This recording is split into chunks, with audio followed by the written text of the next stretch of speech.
800 ఏళ్ల క్రితం నిర్మించిన టెంపుల్ ఇప్పటికీ ఎర్త్క్వేక్స్ని తట్టుకుంటోంది.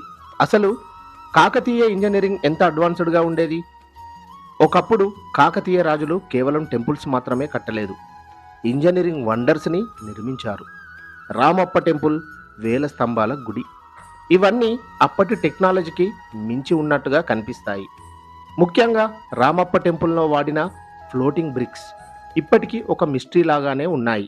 ఇప్పటికీ ఇంజనీర్స్ అండ్ హిస్టోరియన్స్ కాకతీయ ఆర్కిటెక్చర్స్ని స్టడీ చేస్తున్నారు.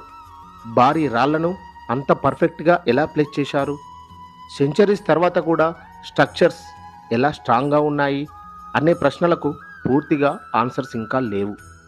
అందుకే కాకతీయ టెంపుల్స్ తెలంగాణ ప్రైడ్ మాత్రమే కాదు, ఇంజనీరింగ్ మార్వెల్గా కూడా గుర్తింపు పొందాయి. భవిష్యత్తులో మోడర్న్ ఇంజనీర్స్కు కూడా యాన్షియంట్ కన్స్ట్రక్షన్ టెక్నిక్స్ని స్టడీ చేయొచ్చు. ఎందుకంటే సెంచరీస్ పాటు నిలిచే స్ట్రక్చర్స్ని ఎలా నిర్మించాలో మన ఆన్సెస్టర్స్ అప్పుడే చూపించారు.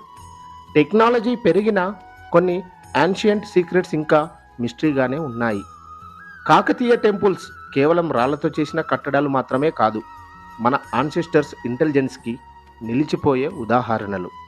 అందుకే వాటి మిస్టరీస్ ఇప్పటికీ కొనసాగుతోంది కాదంటారా? ఇలాంటి మరెన్నో వీడియోస్ కోసం నా ఛానల్ని ఫాలో అవ్వండి, లైక్ అండ్ షేర్ కూడా చేయండి. Thank you.